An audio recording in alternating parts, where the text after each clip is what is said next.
देश में लोकतंत्र का मंदिर कहे जाने वाले उस संसद और उसके परिसर का है, जहां देश की समस्याओं के समाधान से लेकर उसके विकास के रोड मैप पर चर्चा होनी चाहिए।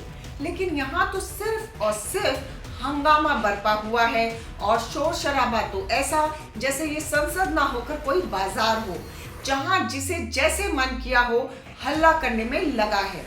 तभी तो कल तक अडानी जॉर्ज सोरोस पर हंगामा था और अब बाबा साहेब भीमराव अंबेडकर के मुद्दे पर संसद के अंदर और संसद परिसर में हंगामा हो रहा है। नमस्कार, मैं हूं रितिका यादव और आपका स्वागत है हमारे डिजिटल प्लेटफॉर्म पर।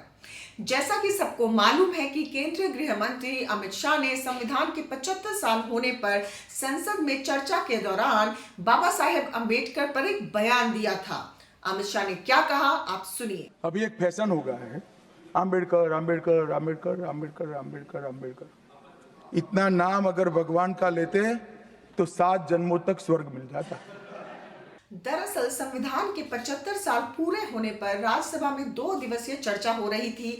इसके समापन पर अपने संबोधन में मंगलवार को अमित शाह ने कांग्रेस पार्टी पर निशाना साधते हुए ये बात कही, जिसके बाद कांग्रेस पार्टी ने सोशल मीडिया प्लेटफॉर्म एक्स से लेकर संसद और सड़क तक अमित शाह और बीजेपी के खिलाफ मोर्चा खोल दिया।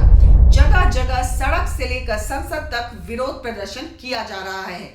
हालांकि अंबेडकर मामले में तमाम विपक्षी पार्टियां अपने अपने सियासी हितों के हिसाब से बयान और विरोध प्रदर्शन कर रही हैं, लेकिन कांग्रेस और बीजेपी में तो जैसे अब इस मुद्दे पर एक दूसरे को पीछे छोड़ देने के लिए होड़ लग गई है। पर अजीब बात यह है कि जो कांग्रेस इतना प्रोटेस्ट कर रही है, अगर हम पीछे मुड़ के देखें तो वही कांग्रेस अंबेडकर की घोर विरोधी रही है। बाबा साहेब भीमराव अंबेडकर को 2 लोकसभा चुनाव में हार का सामना करना पड़ा था। दोनों बार उन्हें कांग्रेस प्रत्याशी ने ही हराया था। खास बात यह है कि इन दोनों चुनावों में ही तत्कालीन प्रधानमंत्री जवाहरलाल नेहरू ने अंबेडकर के खिलाफ चुनाव प्रचार किया था। दरअसल कांग्रेस और अंबेडकर में शुरुआत से ही वैचारिक मतभेद थे, जो समय समय पर सामने आते रहते थे। ऐसा क्यों था, इसे समझने के लिए थोड़ा इतिहास में जाना होगा। आखिर कैसे थे अंबेडकर और कांग्रेस के बीच के रिश्ते। कांग्रेस और अंबेडकर के बीच पहला टकराव 1930 में गोलमेज सम्मेलन के दौरान हुआ था। दरअसल बाबा साहेब दलितों के लिए अलग निर्वाचिका यानी निर्वाचन क्षेत्र की मांग कर रहे थे। उनका तर्क था कि दलितों को राजनीतिक तौर पर सशक्त करने के लिए अलग प्रतिनिधित्व की आवश्यकता है, जबकि गांधी जी इसके विरोध में थे। गांधी जी का तर्क था कि इससे हिंदू समाज विभाजित होगा। सितंबर 1932 में गांधी जी ने इसके खिलाफ आमरण अनशन शुरू कर दिया। इसके बाद पूना समझौता हुआ, जिसमें अलग निर्वाचिका की जगह आरक्षित सीटों का प्रावधान किया गया। संविधान सभा से दूर रखने का प्रयास। बाबा साहेब को संविधान सभा से भी दूर रखने का प्रयास किया गया था। ऐसा तमिलनाडु में भाजपा के वरिष्ठ नेता डॉक्टर एचईवी हांडे की किताब में दावा किया गया है। Ambedkar and the making of the Indian constitution के मुताबिक शुरुआत में संविधान सभा में भेजे गए 296 सदस्यों में अंबेडकर को जगह नहीं मिल पाई। ऐसा दावा किया जाता है कि उस वक्त कांग्रेस के प्रभाव के चलते अंबेडकर को बॉम्बे के अनुसूचित जाति संघ का साथ नहीं मिल पाया था। तत्कालीन सीएम बीजी खेर पर भी इस तरह के आरोप लगते हैं कि उन्होंने ऐसा करने का प्रयास किया था। बाद में बंगाल के दलित नेता जोगेंद्रनाथ मंडल ने अंबेडकर की मदद की थी। बाद में वह मुस्लिम लीग की मदद से संविधान सभा में पहुंचे थे। ऐसे बने पाकिस्तान की संविधान सभा के सदस्य। अंबेडकर जिन वोटों से संविधान सभा में पहुंचे थे वह पूर्वी पाकिस्तान का हिस्सा बनी। ऐसे वो पाकिस्तान की संविधान सभा के सदस्य बन गए। इसके बाद भारत की संविधान सभा से उनकी सदस्यता रद्द कर दी गई। इसके बाद अंबेडकर ने धमकी दी कि वह इसे राजनीतिक मुद्दा बनाएंगे। इसी बीच बॉम्बे के एक सदस्य एम.आर. जयकर ने इस्तीफा दिया और कांग्रेस ने उनकी जगह अंबेडकर को संविधान सभा में जगह दी। नेहरू की अंतरिम सरकार में बने मंत्री फिर दिया इस्तीफा। डॉक्टर भीमराव अंबेडकर ने जवाहरलाल नेहरू सरकार में आंतरिक मंत्री थे। हालांकि 1991 में 27 सितंबर को उन्होंने पद से इस्तीफा दे दिया। इसका कारण वैचारिक मतभेद था जो हिंदू कोड बिल पर उपजा था। दरअसल अंबेडकर हिंदू कोड बिल के समर्थक थे, जिसमें महिलाओं को संपत्ति, विवाद, तलाक का समान अधिकार दिया जाना था। यह बिल संसद में पास नहीं हो सका। इससे अंबेडकर बेहद निराश हुए।